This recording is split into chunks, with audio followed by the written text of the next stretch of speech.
যে সমস্ত নারীর চুল কোনো বেগানা পুরুষ দেখবে ওদেরকে কিয়ামতের মাঠে জাহান্নামে চুলের মধ্যে লটকিয়ে রাখা হবে। 2, যে সমস্ত নারী স্বামীর সাথে তর্ক করে কথায় কথায়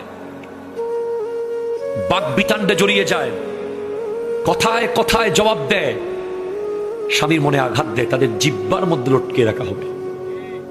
জানিয়ে দেবেন আপনার ওয়াইফকে। আপনাদের সাথে আসতেছি একটু পরে। শুধু মেয়েদের কথা বলে চলে যাওয়ার লোক আমি না, আপনারাও আছেন সামনে।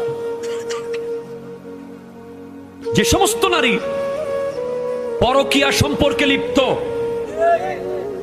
এবং বিয়ের আগে বিবাহ বহির্ভূত প্রেমে লিপ্ত, এই সমস্ত নারীদের বুকের দুধের স্তরের মধ্যে প্যারাক মেরে লটকিয়ে রাখা হবে জাহান্নামে। নাউজুবিল্লাহ। 4, যে সমস্ত নারী উপকার করে খোঁটা দেয়,